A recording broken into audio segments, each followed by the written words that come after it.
بل یہاں پر میں 3 وظیفے ایسے بتاؤں گا انشاءاللہ جو ٹاپ آف دا لسٹ 3 وظائف ہیں مصیبت اور پریشانی میں تکلیف دور کرنے کے لیے، سنت وظائف آپ صلی اللہ علیہ وسلم کی طرف سے تعلیم فرمائے ہوئے۔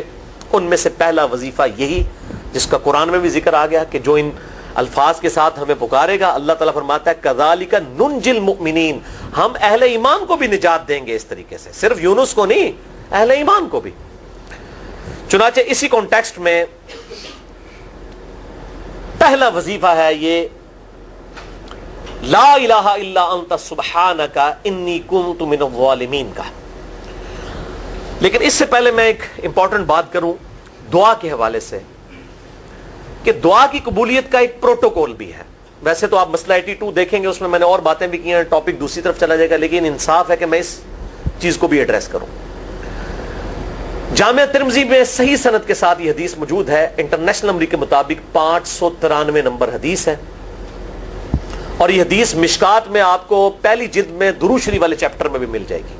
اور مشکات کو میں نے ڈکلیئر کیا ہے مشکات از دا انسائکلوپیڈیا آف حدیث، یعنی آپ کو جتنی حدیثیں سکیٹرڈ فارم میں ملیں گی کتب ستہ اور اس سے بھی باہر 13 کتابوں میں، مشکات میں آپ کو مل جائیں گی۔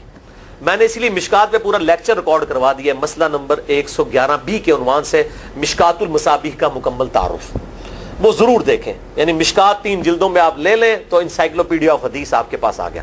6294 احادیث ہیں، اور اس میں چونکہ احادیث کی تکرار نہیں ہے تو کتب ستہ اس کے علاوہ بھی 12-13 کتابیں جو ہیں اس میں کور ہیں، اس میں بھی یہ حدیث موجود ہے۔ جامعہ ترمذی میں انٹرنیشنل نمبر کے مطابق 593 نمبر۔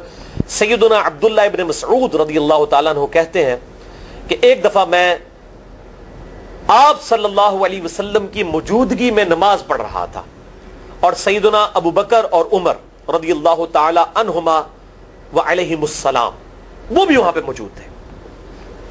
میں نماز کے جب یعنی کہ تشہد میں بیٹھا، میں نے اللہ کی حمد کی، التحیات للہ والصلوات والطیبات، اس کے بعد درود پڑھا، اور اس کے بعد میں نے دعا مانگنا شروع کی تو آپ صلی اللہ علیہ وسلم نے ارشاد فرمایا سل تعطا سل تعطا، مانگ تجھے دیا جائے گا، مانگ تجھے دیا جائے گا۔ یعنی جو درود شریف اور ذکر کے ذریعے متوجہ ہوتا ہے اللہ تعالیٰ اس کی دعا قبول کرتا ہے۔ اور پھر ابن مسعود ادھر ہی روایت کرتے ہیں، ساتھ ہی جامعہ ترمذی میں دوسری حدیث ہے صحیح سند کے ساتھ کہ ایک شخص آیا، اس نے جو ہے وہ نماز کے دوران حمد و درود کے بغیر ڈائریکٹ اللہ سے مانگنا شروع کر دیا، تو جب وہ فارغ ہوا آپ صلی اللہ علیہ وسلم نے اسے بلا کر کہا کہ سائل تو نے مانگنے میں جلدی کی، تجھے چاہیے کہ جب دعا مانگنے لگے پہلے اللہ کی حمد بیان کر، پھر مجھ پر درود پڑھ، اور پھر اللہ کی طرف متوجہ ہو۔ اور اس حدیث میں آتا ہے کہ ایک اور شخص آیا، یعنی ابن مسعود وہ خود تھے، اور اس نے اللہ کی حمد اور درود کے ذریعے دعا مانگی تو آپ صلی اللہ علیہ وسلم فرمایا سل تعطا، مانگ تجھے دیا جائے گا، مانگ تجھے دیا جائے گا۔ درود شریف پہ میں الگ سے بھی لیکچر دے چکا ہوں، مسئلہ نمبر 56 کے عنوان سے 2 گھنٹے کی گفتگو ہے۔ درود شریف کے صحیح فضائل اور صحیح احکام و مسائل بڑی ڈیٹیل کے ساتھ ہر اینگل سے درود شریف کے حوالے سے آپ کو وہ سمجھ لیں کہ انسائکلوپیڈیا ہے وہ لیکچر، مسئلہ نمبر 56 اہل سنت پاک.com پہ۔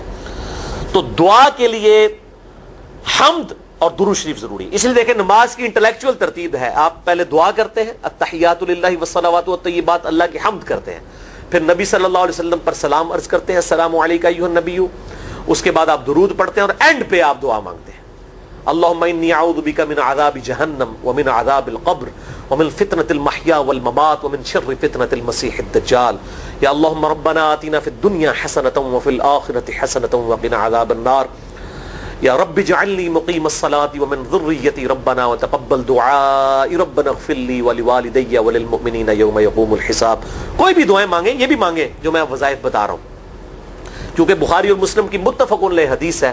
مشکات میں آپ کو تشہد والے چیپٹر میں حدیث مل جائے گی کہ نماز میں تشہد میں درود کے بعد جو چاہو اپنے رب سے مانگو، یعنی عربی میں مانگنا ہوگا، دعائیں مانگے، دعائیں معصورہ کتاب و سنت میں جتنی ہیں وہ مانگے، اس کے علاوہ بھی مانگ سکتے ہیں اگر الفاظ درست ہوں لیکن عربی زبان میں۔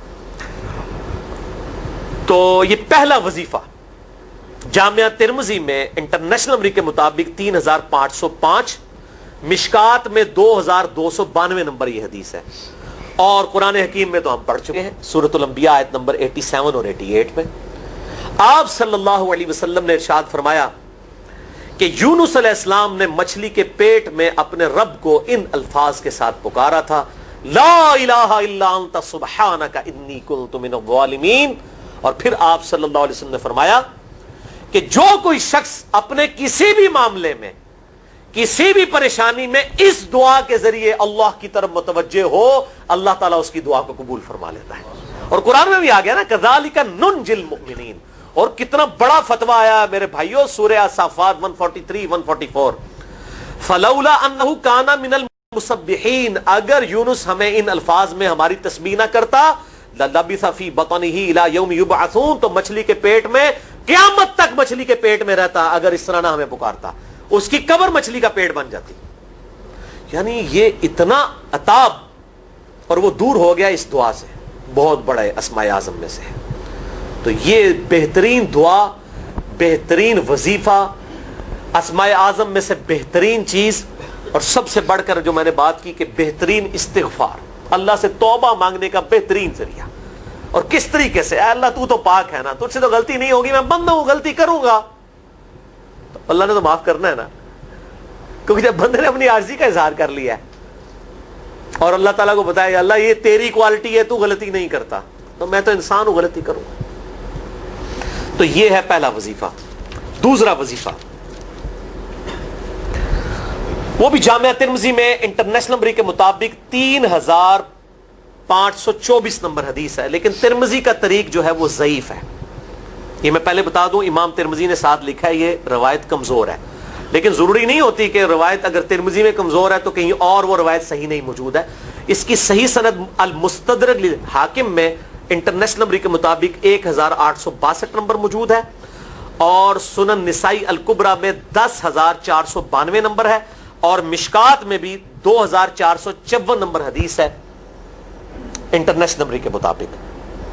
تو صحیح سند المستدرک للحاکم اور سنن نسائی الکبریٰ کے اندر موجود ہے. اور وہ وظیفہ ہے انس ابن مالک کہتے ہیں اور سعد ابن ابی وقاص کہتے ہیں رضی اللہ تعالی عنہما وعلیہم السلام, کہ آپ صلی اللہ علیہ وسلم کو جب کبھی کوئی تکلیف یا پریشانی پہنچتی تو آپ صلی اللہ علیہ وآلہ وسلم ہمیشہ ان الفاظ میں اپنے رب کو پکارا کرتے ہیں, یا حی یا قیوم برحمتک استغیث, اے خود سے زندہ ہر چیز کو تھامنے والے, میں تیری رحمت کے ساتھ تیری مدد کا سوال کرتا ہوں. استغیث بولیں گے نا الف کے ساتھ حمزہ کے ساتھ, تو یہ سنگولر کا صیغہ ہوگا, اور اگر ہم بولیں گے نستغیث نون کے ساتھ تو یہ جمع کا صیغہ بن جائے گا. یہ میں اس لیے بتا رہا ہوں, لوگ پوچھ رہے ہوتے ہیں جی بعض جگہ لکھا ہوتا ہے جناب نستغیث, بعض جگہ لکھا ہوتا ہے استغیث, کیا کریے وہ نستغیث جمع کا صیغہ بنا لیا جاتا ہے. جیسے دعا ہے سنن ابی داؤد میں اللہم اجرنی من النار, لیکن اگر جمع کا صیغہ بنائیں گے تو اللہم اجرنا من النار ہو جائے گا. اس طریقے سے دعائے قنوت کے الفاظ ہیں اللہم اہدنی فی من ہدیت, تو جمع کا صیغہ ہوگا اللہم اہدنا فی من ہدیت. یہاں پر بھی ہے یا حی یا قیوم برحمتک استغیث سنگولر کا صیغہ, اور نستغیث پلورل کا صیغہ جمع کا صیغہ. کتنی بہترین دعا ہے, اے خود سے زندہ ہر چیز کو تھامنے والے, میں تیری رحمت کے ساتھ تیری مدد کا سوال کرتا ہوں. تو یہ بھی اسماء اعظم میں سے ہے.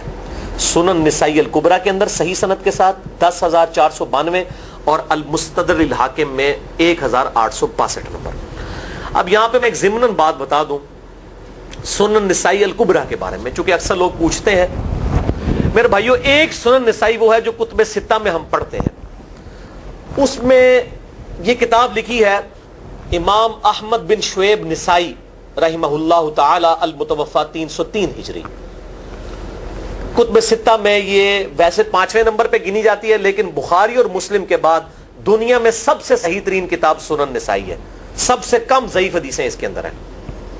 بخاری مسلم کے بعد تیسرا نمبر اس کتاب کا ہے. دنیا کی کوئی حدیث کی کتاب بخاری مسلم کے بعد صحیح نہیں ہے جتنی سنن نسائی ہے.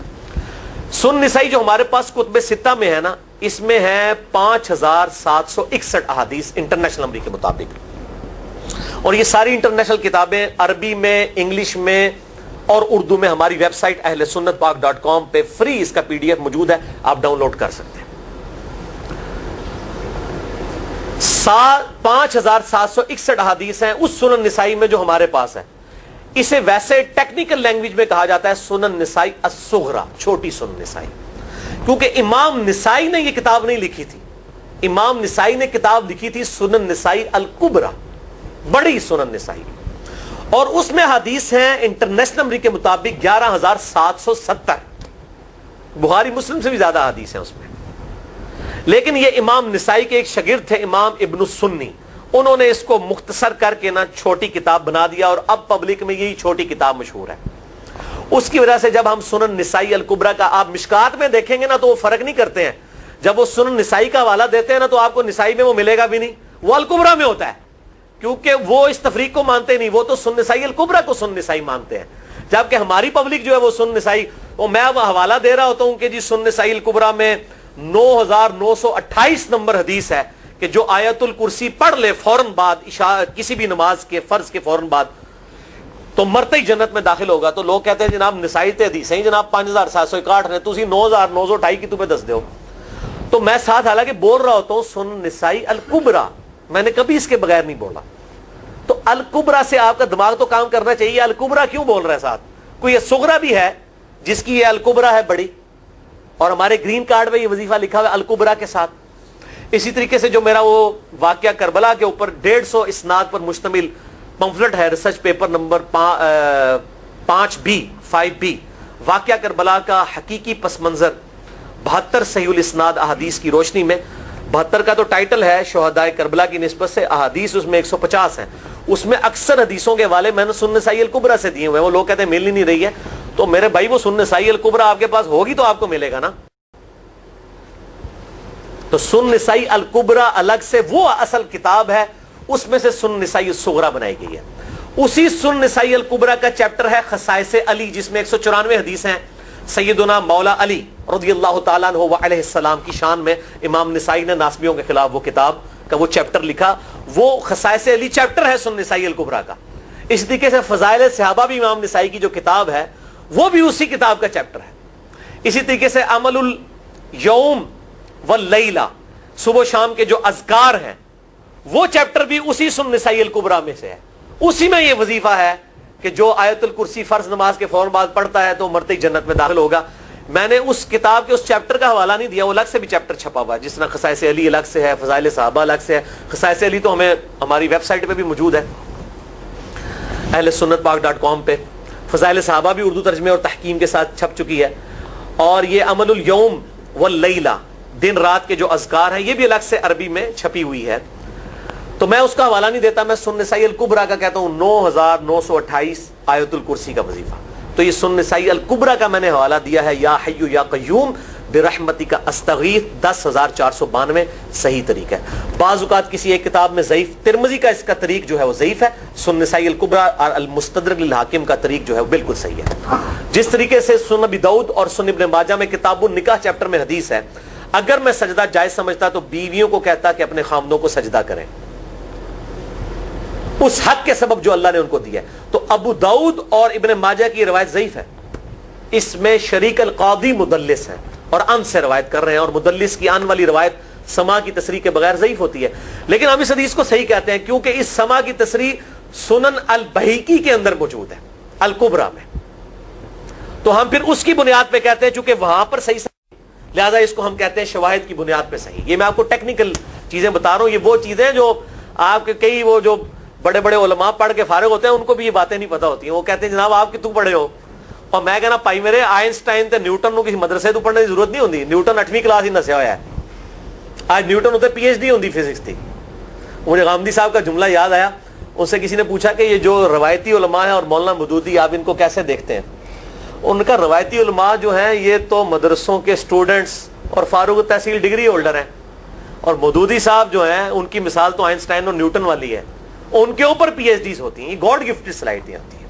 ان مدرسوں کی آؤٹ پٹ مودودی صاحب اور ڈاکٹر اسرار، ڈاکٹر ذاکر نائک اور احمد دیدار صاحب تو نہیں ہو سکتے. یہ گاڈ گفٹڈ صلاحیتیں ہوتی ہیں. تو میں اس لیے ساتھ ساتھ کلیئر کر رہا ہوں تاکہ یہ جو ایمبیگوٹیز آتی ہیں اس حوالے سے وہ کلیئر ہو جائے. بہرحال یہ دوسرا وظیفہ ہو گیا.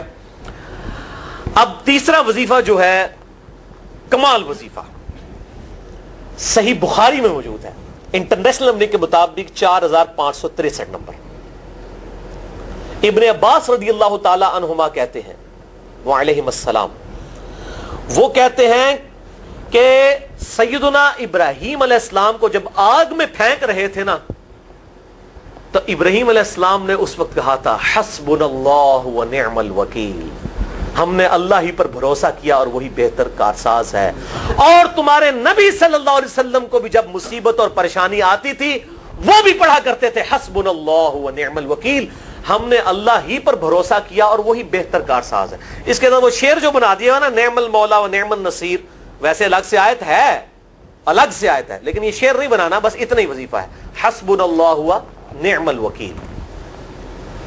اور یہ جو انہوں نے کہا کہ نبی صلی اللہ علیہ وسلم بھی یہ کہتے تھے، اس کا ذکر الحمدللہ قرآن میں بھی موجود ہے، اس سے بھی بڑھ کر سورہ آل عمران کی 173 نمبر آیت میں ہے کہ جب نبی صلی اللہ علیہ وسلم اور اہل ایمان کو یہ خبر پہنچی کہ کافر ان کے خلاف سازشیں کر رہے ہیں، تو نبی اور اہل ایمان نے پکارا حسبنا اللہ و نعم الوکیل.